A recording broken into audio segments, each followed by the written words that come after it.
Hi, my name is Yus. Today I'm going to present to you the TCP Reno according to my student number. So let's begin. This is our not.c file. It is where the all magic happens. It's our main implementation. And this is the not.h file. This is basically I defined the basic structures here. These fields you see are the main values needed to model sender-side TCP Reno behavior. And we have this a configuration file, a conf, which has node ID, port, and neighbor. And the last one I'm going to show you is the example events text file, which has ACK lines, duplex lines, and timeout line. As you can see, these lines, ACK lines, represent successful acknowledgements. Duplex lines represent duplicate ACKs, and timeout represents timeout-based package loss. And let me go back to node.c file. I'm gonna show you here our important functions. These important functions, which basically does is they first loads the node configuration, then initializes the TCP Reno state. After that, it processes the event file line by line. The most important functions is, as you can see here, in like on ACK, on duplicate ACK, etc. And let me show you the terminal. As you can see, I already compiled the file, and as you can see, the table, and when I ran the program with node A, TCP Reno, and the example event file, the program first prints the node information and neighbors is in here. Then it prints the selected congestion control algorithm and the initial congestion window and the SS trace value here. And in the middle, it shows you the information, the node information and neighbors. So let's go to that table. Let me tell you what table does. This table shows the round number, event type, ACK number, current congestion window, SS trace, TCP state, and we have a short explanation here. So at the beginning, let's go step by step. In these 4 rows, you can see TCP Reno is in the slow start. In round 1, ACK1 is received and congestion window increases from 1 to 2 in here.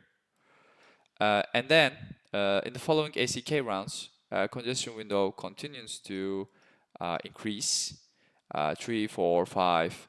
Since the congestion window is still below the SS trace value, which is 16, this state remains in a slow start. Okay. So let's go 5, 6, and 7. It says 2-pack. So,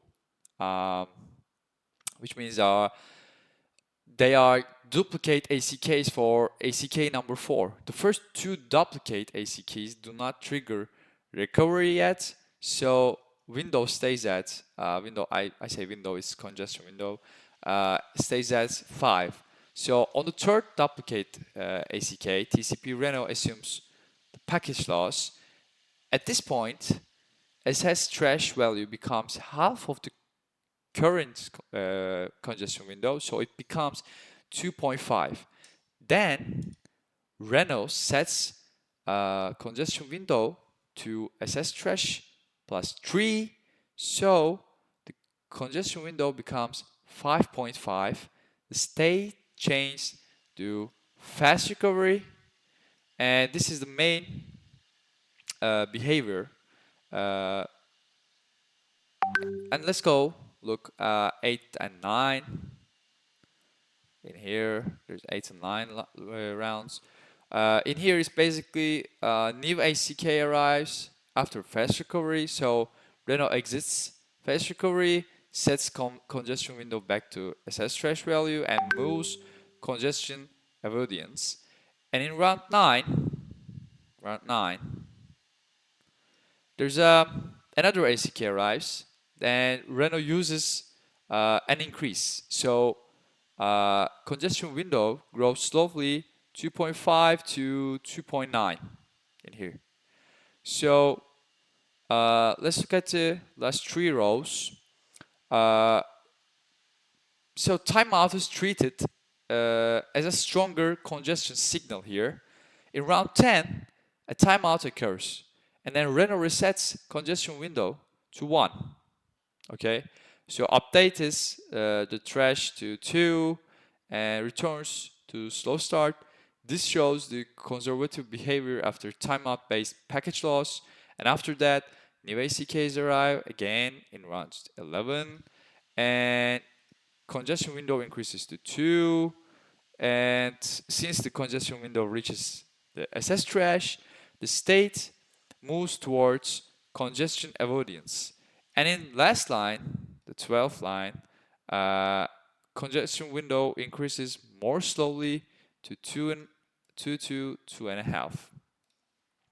So let's make a short